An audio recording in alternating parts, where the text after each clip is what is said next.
All right, I'm going to talk a little bit about how I have the RC600 set up. My style of looping, I'll start a loop, I'll add, loop another, add more to it, put another channel in. Each one of these are basically, I've got 1, 2, 3, and 4 uh, different tracks available the way I've got it configured right now. This button is extremely important.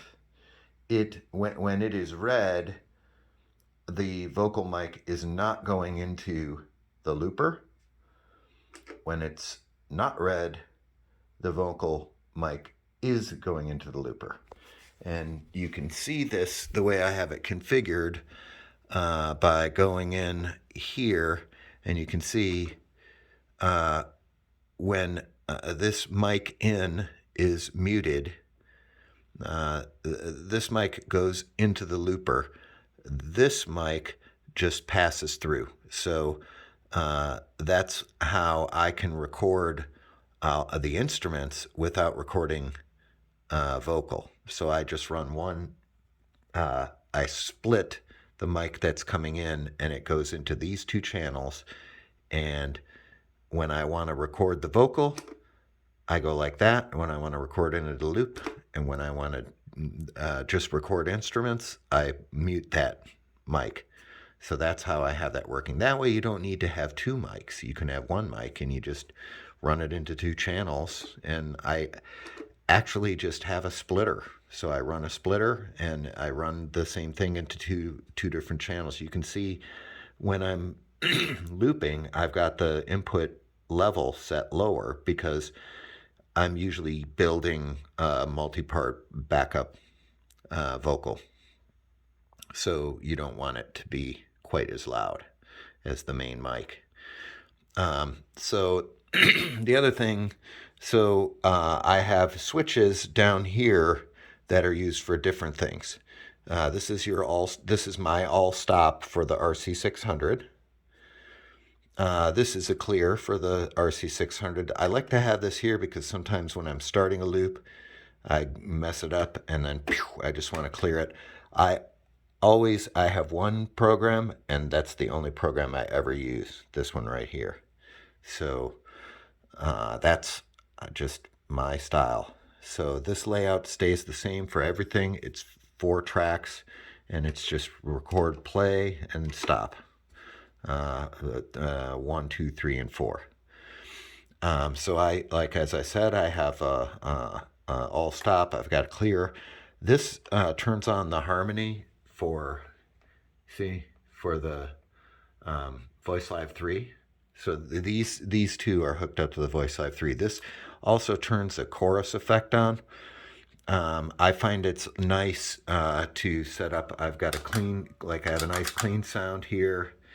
I'll hit the clean sound, and then I'll hit the chorus, and then I get a nice chorus sound to it when I like that. So that's the one that I did put out as a special kind of overlay to all the normal sounds. The guitar sounds I have clean, a lead sound, and a distorted sound. And then this is just for bass. The distorted sound, I've got quiet, loud, quiet, loud, quiet, loud for all of these. So these are both the same. It's just one is a little louder than the other one. So that allows me to control the volume as I'm building the loop.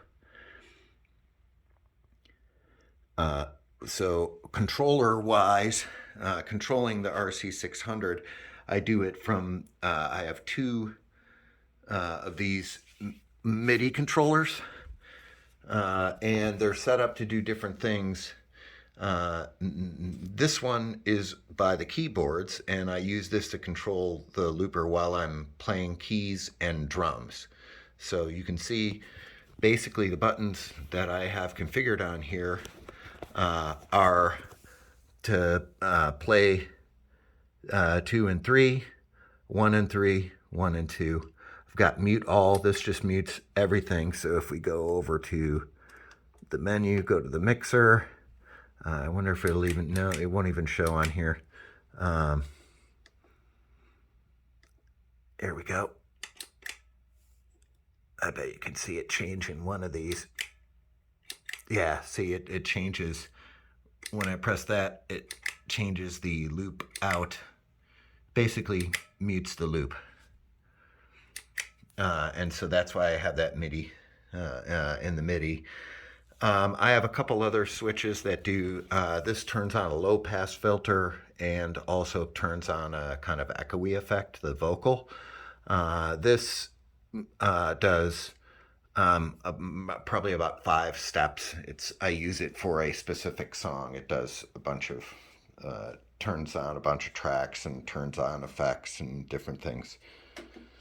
So this one over here, I have the same kind of track combos on there, 1 and 2, 1 and 3, 2 and 3.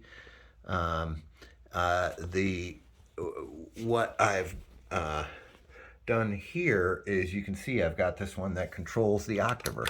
It's either on or it's muted. And again, if we go to the, we go here, you see I have instrument 1 right is the bass coming out of the RC5 or OC5. And so it's coming out all the time because you can see that pedal's on. It's just there are times when I don't want to have it. So let's say I'm going to play an actual bass line using a bass emulator. I'll usually do that, and then I'll have I'll turn the octaver off so it's not doubled up. So that's a nice thing to have with the MIDI switch, and that way it's convenient here because I don't want to use up all of these switches. These are special because all of the switches that are on the RC600 are special because they have lights. And so, like, for example, this one, I really need to know, these are just toggles. I can't tell looking at them whether this thing is muted or not muted. That's why I put that button there. All of these, because of the special functionality you get controlling tracks, it's very important to put those switches there. So that is basically the switching setup.